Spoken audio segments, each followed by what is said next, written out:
उमराव जान कहाँ रहती होगी, उमराव जान कैसे यहाँ पर रही होगी, ये एक याद है। दूसरी ये याद है वहाँ पर एक महल जो है उनका, जिस महल को छोड़ के राजा उतर रहे थे और उन्होंने एक नज़म गाई थी, गज़ल गाई थी। अब मुझे इस समय याद नहीं आ रही, लेकिन मैं वहाँ खड़े वो गाना, उनका गाना गा रही थी और रो रही थी। मेरे आँख से आंसू बह रहे थे कि क्या नाम, वाजिद अली शाह वो कैसे थे। तो मैंने पिक्चर देखी थी पहले, वो क्या बोलते उसको, शतरंज के खिलाड़ी देखा था। और मेरे आंखों के सामने वही राजा लग रहे थे जो अमजद भाई का काम, और जैसे वो संगीत प्रेमी थे, डांसर थे, वो ऐसे आदमी थे। और उनका गाना कौन सा, बाबुल मोरा, नहीं हर छूटो जा, वो गाते हुए वो नीचे उतरे थे और मैं गाना वहाँ खड़े होके गा रही थी। और फिर वहाँ से मैं नीचे उतरी, सारा वो देखा एरिया, और अंदर जिससे मुझे बहुत पेन हो रहा था, क्योंकि हमारे हिंदुस्तान की इतनी सुंदर चीज़ें हैं, इतना अच्छा हमारा इतिहास है, हम हज़ारों साल पुराने लोग हैं, 5000 साल तो हमारा ऐसे ही कहते हैं। तो वो सब चीज़ें देखने के बाद मैं जहाँ ऐसी चीज़ देखती हूँ वहाँ पर मैं बहुत ज़्यादा हिंदुस्तानी हूँ, और वो मुझे बहुत तकलीफ़ होती है कि जब देखती हूँ। तो मैं आधे घंटे तक तो वहाँ चुपचाप बैठी रही और मैं रोती रही।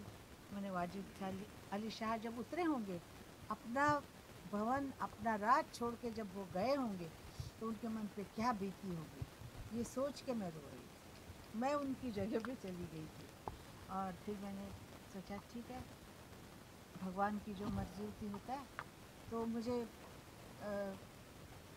ख़ास तौर बताती हूँ आपको कि मुझे लखनऊ का खाना बनाना आता है, और मैंने हर एक से वो सीखा है।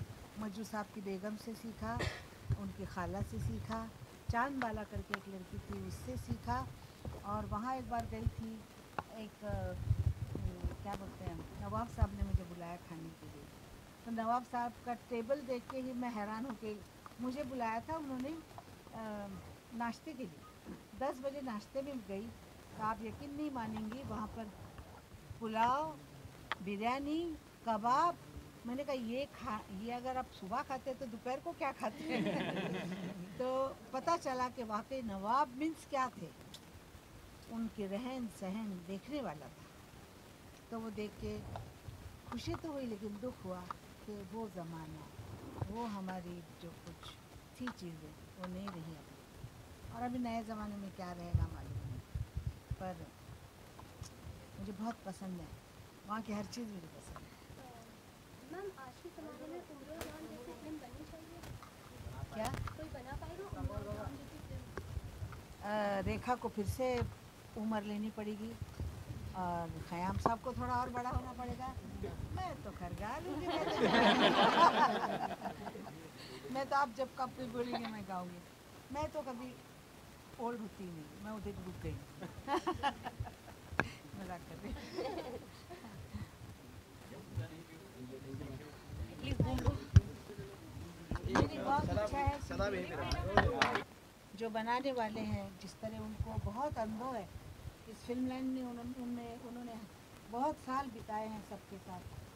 और मेरा ख्याल है कि जो स्टोरी सुनी है मैंने और जिस तरह गाना हुआ है, ये पिक्चर चलेगी, और मेरा आशीर्वाद भी है कि चलनी चाहिए ऐसी पिक्चरें।